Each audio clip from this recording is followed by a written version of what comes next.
راغبا في كل علم نافع. ينمو العلم ويتقدم بتقنياته ومجالاته، ومعه نطور أدواتنا في تقديم العلم الشرعي.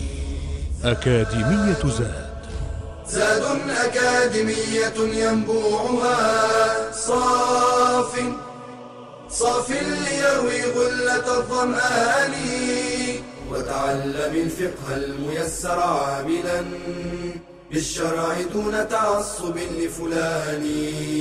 بشرى لنا زاد أكاديمية للعلم كالأزهار في البستان.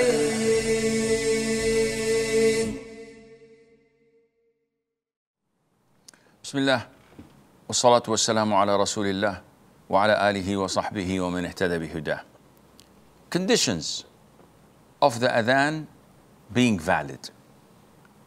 There are conditions that are required. Among them is, number one, the most important, is the time is due. So if a mu'adhin looks at his watch, it's 5 o'clock, and he thinks it's time for Fajr, where actually Fajr is at 5:10 or 5:15, and he calls the adhan, and he says, As-salatu khayrun min al-nawm, in his adhan, which is the adhan that announces the time of Fajr.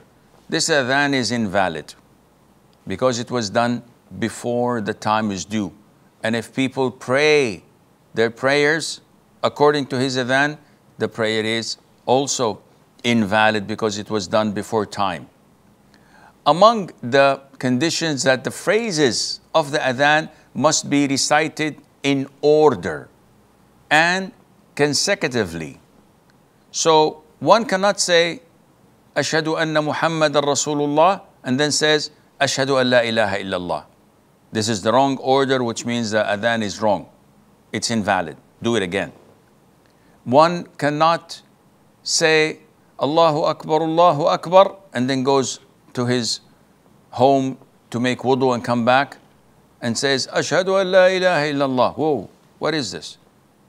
It's too long of a gap.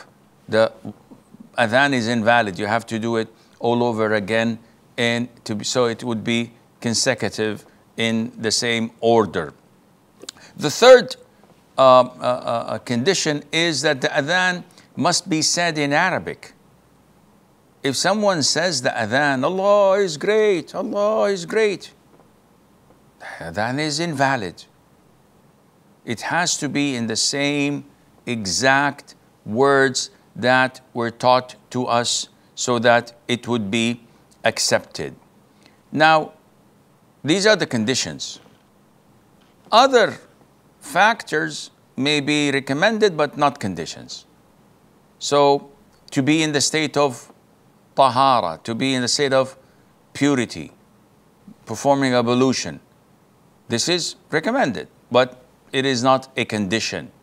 To face the qibla, that's nice, that's good, but it's not mandatory or condition.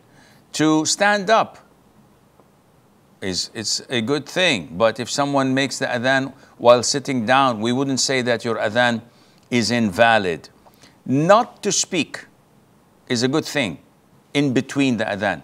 So if someone says Allahu Akbar, and he says, take the key and open the door for the women's prayer hall. Allahu Akbar, that's no problem. It does not invalidate the adhan. Okay, then what are the conditions for the mu'adhin himself? What are the things that are quite required in the mu'adhin or the desirable things to be in the mu'adhin? Well, scholars say that the mu'adhin must be Muslim. So if a non-Muslim comes and calls the adhan perfectly in Arabic, it's invalid. And he has to be sane. Someone who's insane calling the adhan, it's invalid. He has to be male. A female comes and calls the adhan, is invalid. And I know this nowadays, unfortunately, it's unfortunate that we're saying this, because in some countries, in Europe or in the US, you'll find wackos having mixed masjid where the imam is a female and the muadhin is a female. And this is totally bogus. This is not Islam. It's a different religion. I don't know what kind of a religion that is, but they cannot stick it with Islam. It has to be a male. And anyone who's insane, anyone who's intoxicated, the adhan from him is not valid. A child that has not reached the age of knowing things and differentiating between things, a 5-year-old or 4-year-old, the adhan is not valid of him.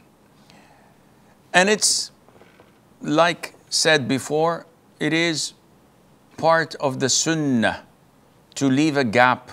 You don't say Allah Akbar, Allah Akbar, Allah Akbar, Allah Akbar in a row. It's sunnah to say Allahu Akbar, Allahu Akbar, leave a short gap. Allahu Akbar, Allahu Akbar, leave a short gap. Ashhadu an la ilaha illallah, and so forth. And if the gap is a little bit long, no problem, due to the beautification of the adhan. Okay, what about the muadhin himself? Are there any conditions that are recommended in him? Yes. It is recommended that the muadhin is to be someone of good character and trustworthy. Why? I'm not going to get married to him, am I? No, you're not. But he has to be trustworthy in the sense that he's calling the people to observe the prayer. So he's announcing that the start of the prayer time, and also the start of their fasting, and also the time where they break their fast. So imagine people are anticipating when to break their fast. It should be at 6 o'clock p.m. And the guy says, the poor things, they've been fasting for like 18 hours or 17 hours. Let me give them a break and call the adhan half an hour earlier. This is not permissible. And no one with real Islam would do something like that. This is why the person who calls the adhan has to be someone who's trustworthy and who is honest as well. Number 2, he should be an adult. So yes, although it is a valid adhan if a boy who has reached the age of discernment is accepted, yet it's best to be of an adult. Thirdly, he has to be knowledgeable of the times of the prayer. So he should know when the time begins and when the time ends.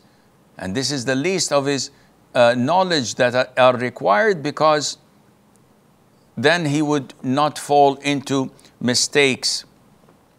Fourthly, he has to have a soft and beautiful voice. This is why the Prophet told Abdullah ibn Zayd, may Allah be pleased with him, who saw the dream. He is more worthy of giving the adhan than anyone else. But because his voice wasn't so pleasant, so he ordered him to teach it to Bilal. And he complied with the instruction and the command of the Prophet ﷺ, and Bilal was the one known to give the adhan for the Prophet ﷺ and for the Muslims. Number 5, it is recommended that he is in the state of purity, minor and major. Number 6, it's highly recommended that he faces the Qibla. And number 7, it's also part of the recommended treats that when he calls the adhan, he takes his time. He does not rush it in the adhan. While in the iqamah, it's the opposite, the other way around. You don't say in the iqamah, Allahu Akbar, Allahu Akbar, Ashhadu an la ilaha illallah, and you pause. No, the iqamah is on the run. Allahu Akbar, Allahu Akbar, ashhadu an la ilaha illallah, ashhadu anna Muhammadan Rasulullah, hayya ala salat, hayya ala falah, qad qamatis salat. So it's quick so that the people stand up and they begin their prayer. Now, it was reported in the Sunnah that when the Imam finishes the Shahada, the Mu'adhin finishes the Shahada and says, Ashhadu anna Muhammadan Rasulullah, when he says, Hayya ala salat, hasten and come to prayer, Hayya ala al-falah, hasten and come to success. Bilal, may Allah be pleased with him, used to put his index finger in his ears and he says, Hayya ala salah. And then the same thing to the left. And this is understandable when you don't have loudspeakers. So you would like your voice to go all over the place and be spread. And if you do it in one direction, those on the right and the left would not have the chance to hear the adhan as well. So Bilal used to do that. Now a lot of the people make the mistake when they make the adhan through a microphone and they do this. What would happen? Would the objective of Bilal be achieved? Of course not.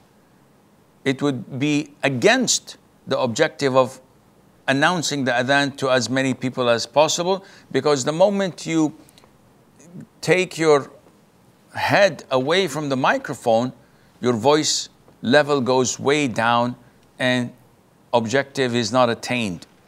So do not turn your head away from the mic.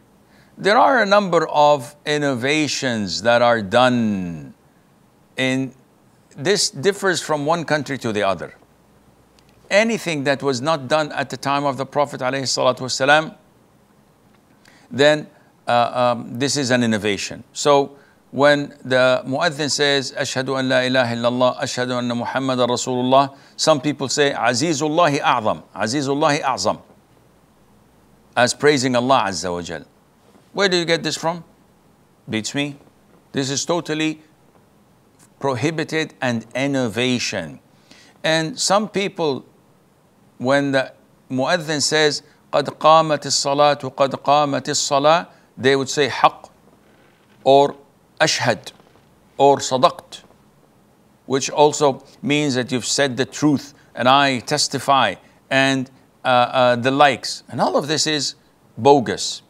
Also in Fajr, when the Mu'adhin says, As-salatu khayrun minan nawm, which means that prayer is better than sleep, and people who hear this would say, Sadaqa Rasulullah, that the Prophet ﷺ had spoken the truth. Where did you get this? This is all prohibited and haram. And when people hear قد قامت الصلاة قد قامت الصلاة, this is أقامها الله وأدامها, and this is the hadith backing it up is not authentic, so all of these are prohibited. The same thing that happens in so many countries that I've seen, when they have before Fajr Adhan, the Mu'adhin coming and reciting Ayatul Kursi, Qul Huwallahu Ahad, in a melodious voice, beautiful, announcing it on the loudspeakers. This is totally haram. This is an innovation. Or they have some nasheed or muwashshahat, or all of this is not part of the religion, and it's all fabrication and prohibited, and Allah Azza wa Jal knows best. وصلى الله وسلم وبارك على نبينا محمد. يا راغبا في كل علم نافع، ينمو العلم ويتقدم بتقنياته ومجالاته، ومعه نطور أدواتنا في تقديم العلم الشرعي. أكاديمية زاد أكاديمية ينبوعها صاف ليروي غلة الظمآن، وتعلم الفقه الميسر عاملا بالشرع دون تعصب لفلان. بشرى لنا زاد أكاديمية للعلم كالأزهار في البستان.